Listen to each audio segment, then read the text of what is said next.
Paz de Cristo, amados hermanos en la fe, y a toda nuestra amada audiencia les damos los buenos días.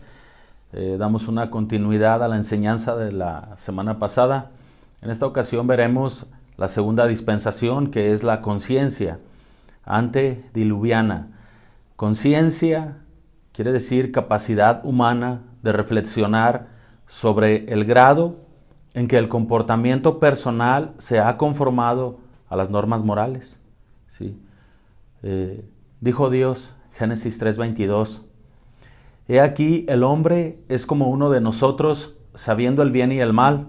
Ahora pues, no alargue su mano, y tome también del árbol de la vida, y coma, y viva para siempre. Recordemos que después de que el Señor los echó fuera del paraíso al hombre y a la mujer, en Génesis 3:15 les da una promesa, ¿sí? Habla de la simiente de la mujer. La senda de la simiente de la mujer se refiere a Cristo, el Redentor prometido. Y comienza ahí en Génesis 3:15 la línea mesiánica en Abel, Set, Noé, Abraham, Isaac, Jacob, Judá, David, Emmanuel, Cristo. Los patriarcas antediluvianos fueron Set, Enos, Cainán, Mahalalel, Jared, Enod, Matusalén, Lamed, Noé y Zen. ¿Sí? Adán y Eva, después de que fueron echados fuera del paraíso, la palabra de Dios dice en Génesis 4, 1 y 2, que Adán conoció a su mujer, Eva, y ésta concibió y dio a luz a Caín, y dijo, por voluntad de Dios he adquirido varón. Después dio a luz a su hermano Abel, y Abel fue pastor de ovejas, y Caín fue labrador de la tierra. La conciencia examina el comportamiento, como también las motivaciones personales. Si alguno actúa de manera congruente con lo que le dicta la conciencia, o de una manera negativa, pero está en el libre albedrío de la persona. Entonces, el comportamiento de Caín fue manifiesto después de ensañarse contra su hermano Abel. La palabra de Dios dice que se ensañó tanto contra él que decayó su semblante. ¿Qué fue lo que pasó? La palabra de Dios nos enseña que aconteció, ¿sí?, andando el tiempo, que Caín trajo del fruto de la tierra una ofrenda a Jehová. Y Abel trajo también de los primogénitos de sus ovejas, de lo más gordo de ellas. Y miró Jehová con agrado a Abel y a su ofrenda. Pero no miró con agrado a Caín y a la ofrenda suya. Y se ensañó Caín en gran manera y decayó su semblante. ¿Sí? Entonces, el comportamiento de Caín fue manifiesto después de que presentó a Dios esta ofrenda. Ensañarse contra alguien más quiere decir deleitarse en causar el mayor daño y dolor posible a quien no está en condiciones de defenderse. Sí. Es lo que hizo Caín cuando asesinó a su hermano Abel. Sí. Aunque ciertamente, conforme a la palabra, Dios conocía las intenciones de Caín, y Dios mismo vino a Caín y le hizo saber por qué ha decaído tu semblante. Capítulo 4 y versículo 6 dice, entonces Jehová dijo a Caín, ¿por qué te has ensañado? ¿Y por qué ha decaído tu semblante? Si bien hicieres, ¿no serás enaltecido? Y si no hicieres bien, el pecado está a la puerta. Con todo esto, a ti será tu deseo, y tú te enseñorearás de él. O sea, Dios sabía perfectamente que el corazón de Caín estaba completamente lleno de maldad. ¿Qué cosas? Primera de Pedro dice que debemos de tener buena conciencia. ¿Sí? En el comienzo mismo de la Biblia Y a lo largo de toda la Sagrada Escritura vemos dos líneas, la de los creyentes y la de los incrédulos, los hijos de Dios y los hijos del maligno, los justos y los injustos. Dice la palabra de Dios que el injusto anda en sus propios caminos. Judas versículo 10 y 11 dice: pero estos blasfeman de cuantas cosas no conocen, y en las que por naturaleza conocen se corrompen como animales irracionales. Eso fue lo que le pasó a Caín. Se corrompió tanto que llegó a manifestar contra su hermano un espíritu de un animal, un espíritu de un demonio. La palabra de Dios dice que nosotros, hermano, en otro tiempo vivimos en nuestros pecados conforme a nuestros delitos y pecados. Y que en nosotros no moraba el Espíritu de Cristo que ahora mora en nosotros, sino que moraba el espíritu del error, el espíritu de mentira. ¿Sí? Pero conscientemente, Caín llevó a cabo lo que se propuso hacer. Y aunque Dios vino a él y le hizo saber: pasa por alto. Si bien haces tú conforme a mi voluntad, yo te engrandeceré. Pero aún así, le dijo el Señor: tú te enseñorearás de él, y a ti será tu deseo. Entonces, conscientemente Caín le quitó la vida a su hermano Abel. Dice en el versículo 11 de Judas: ay de ellos, porque han seguido el camino de Caín, y se lanzaron por lucro en el error de Balaam, y perecieron en la contradicción de Coré. O sea, Judas agarra una línea, ¿sí?, mesiánica, pero no conforme a la simiente de los justos, sino conforme a la simiente de los injustos. Porque en Caín comienzan los hijos del maligno. Y hace saber que de la misma manera que Caín, asimismo Balaam y todos los que perecieron en el desierto después de la contradicción de Coré. Entonces, el impío, el injusto, ¿sí?, el que conscientemente peca contra Dios, es condenado por Dios. Es la razón por la cual Dios no miró con agrado la ofrenda de Caín. Porque no se humilla, no se humilló ante Dios, sino que se irritó contra los caminos y propósitos de Dios. O sea, contra su prójimo, contra su hermano. La soberbia de Caín era una abominación ante Dios. Sí. Primera de Pedro 5:5 dice: porque Dios resiste a los soberbios y da gracia a los humildes.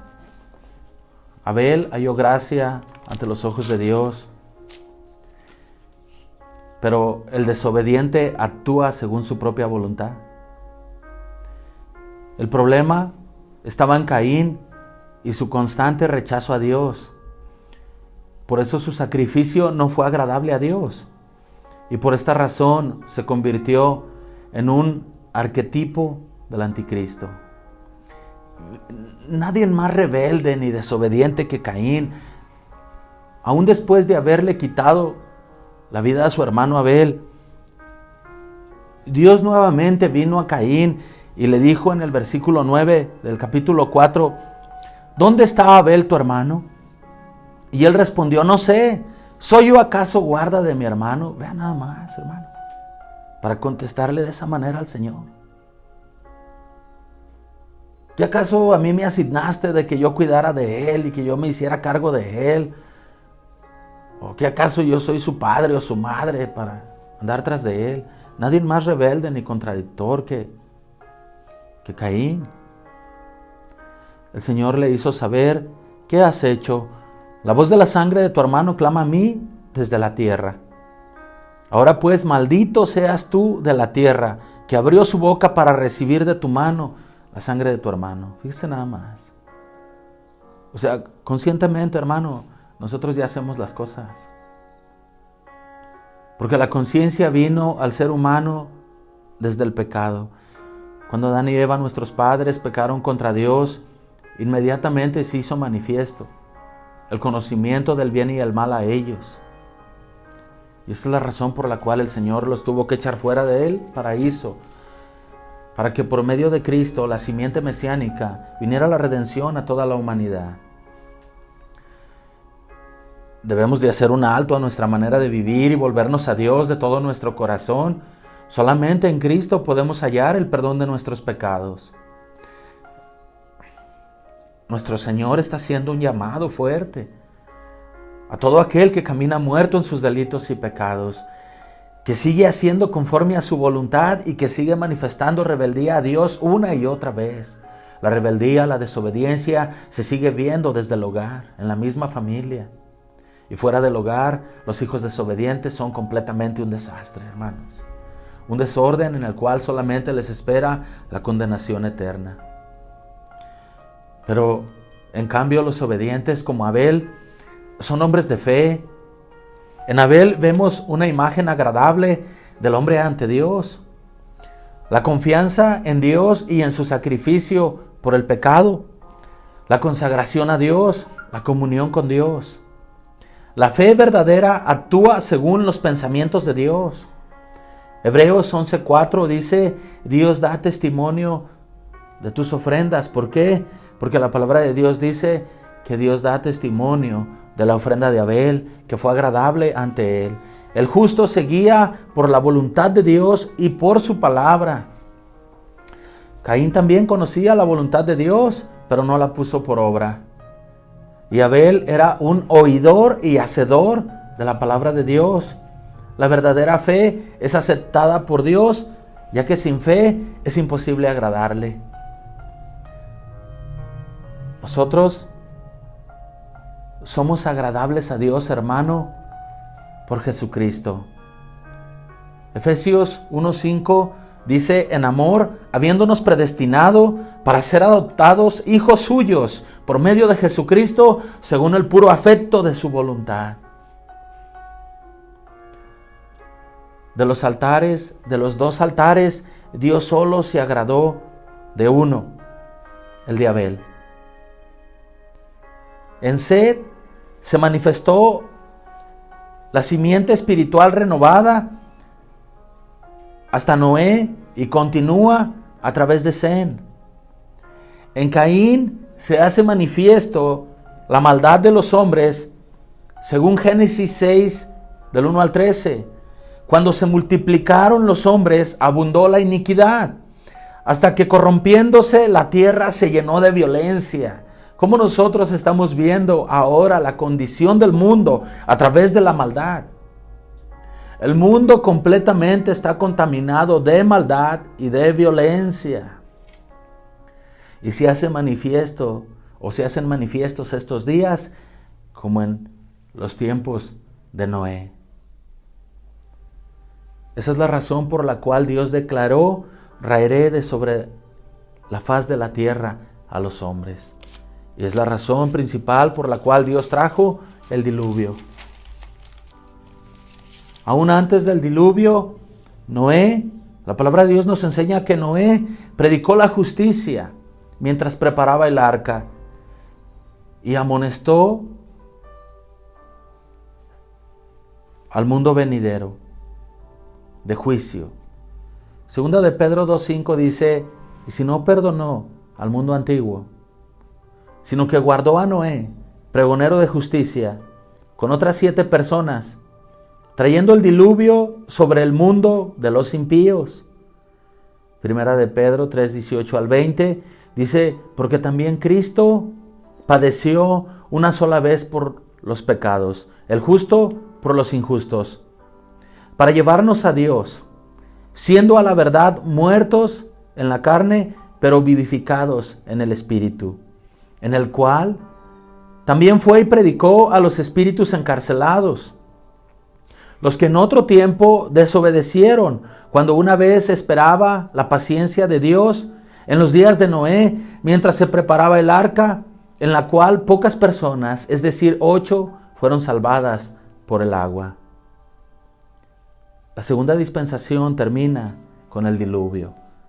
Nosotros vimos y quedó grabado el mensaje en lo que terminó la primera dispensación. La primera dispensación terminó en juicio, porque fueron echados el hombre y su mujer Eva fuera de la presencia de Dios. La segunda dispensación termina en juicio, esta vez bajo el juicio de las aguas. Dios trajo el diluvio, nuevamente con juicio, ahora por medio de las aguas. De la misma manera que el Señor envió a Noé a predicar en el tiempo antiguo, ahora ha comisionado a su iglesia a predicar el juicio de la ira de Dios. Porque si el Señor nos permite, vamos a estarte trayendo cada semana el mensaje de cada una de las dispensaciones. Y tú te vas a dar cuenta, hermano, cómo cada una de las dispensaciones, que son los tiempos de Dios, terminan con juicio. La conciencia es la segunda dispensación antediluviana. Ahí comenzó. Dios hace un llamado a la conciencia, que no seas como Caín y te apartes de tus maldades y te vuelvas a Dios. Que desde hoy comiences a hacer ese altar en donde tu olor sea grato a Dios, que huelas a santidad y no a pecado. Debes de saber que Jesucristo ya pagó por tus pecados y que si tú vienes a Él, no importando cuál sea tu condición de pecador, así sea la misma que tenía Caín, Jesucristo, así como le hizo ese llamado a Caín de que pasara por alto eso que para él fue una afrenta y se volviera a Dios, de la misma manera te está haciendo un llamado a ti, hermano, en esta mañana. Que no importando cuán grandes sean tus pecados, espera que te vuelvas a Dios de todo su corazón. Que la sangre de nuestro Señor Jesucristo sigue vigente para lavar tus pecados. De una cosa estoy seguro, tus días y mis días van a terminar. Pero por la misericordia de Dios, nosotros hemos sido redimidos del pecado y de nuestra maldad y ahora vivimos y servimos al Dios de los cielos. Pero, ¿cuál es tu condición? ¿Tú crees que tú tengas seguro el día de mañana? Quizá hoy sea el último día de vida que Dios te permita aquí en la tierra. Ponte a cuentas con Dios. Es tiempo de volverse a Dios y Dios se volverá a vosotros. Yo quiero terminar haciendo una oración, haciendo un llamado a la reconciliación, que dejes tu pecado y que dejes de tratar de enseñorearte de tu prójimo, de tus hermanos y de tus seres queridos, que te apartes de todo lo que se llama iniquidad y impiedad y te vuelvas a Dios y recibas de Él el perdón de pecados y la santificación. Oremos. Señor Jesucristo, te damos gracias una vez más en esta hermosa mañana por este poderoso mensaje, Señor, que has puesto en el corazón de tu siervo para darlo, Señor, a oídos de todo aquel que necesita de ti, de todo aquel que necesita volverse a ti. Señor Jesucristo, solamente en ti hay perdón de pecados y herencia entre los santificados. Te pedimos, Señor nuestro, que te glorifiques obrando en el corazón de todos aquellos que aún viven muertos en nuestros delitos y pecados. Señor, tú conoces la maldad y la iniquidad en la cual muchos de los hombres se mueven a través de su vida. Así como nos das entendimiento a través de tu palabra, de cómo en Caín se manifiestan los hijos del maligno, así de la misma manera el mundo ha sido contaminado de violencia, de maldad y de pecado. Señor, te pedimos que obres en el corazón de las personas que escuchan este mensaje de salvación este mensaje de vida, este llamado al arrepentimiento. También te pedimos que bendigas mucho a tu iglesia, Padre, que tu iglesia se levante y que predique a voz de cuello tu evangelio, el evangelio de la reconciliación, que solamente en tu nombre hay perdón de pecados, que solamente tú eres Dios, Señor y Salvador. Señor Jesucristo, te damos muchas gracias por nuevamente respaldar este mensaje, porque es tu palabra. No nos predicamos a nosotros mismos, sino a ti, Señor. Ten misericordia del impío y del pecador, y que tu iglesia se levante y predique las buenas nuevas de salvación. Te damos muchas gracias, Señor Jesucristo. A ti sea toda la gloria y toda la honra. Amén. Hermano, yo deseo que tú seas muy bendecido con este hermoso mensaje y espero verte, Dios mediante, a través de este medio, el próximo domingo a las 10 de la mañana. Dios te bendiga. Hasta luego.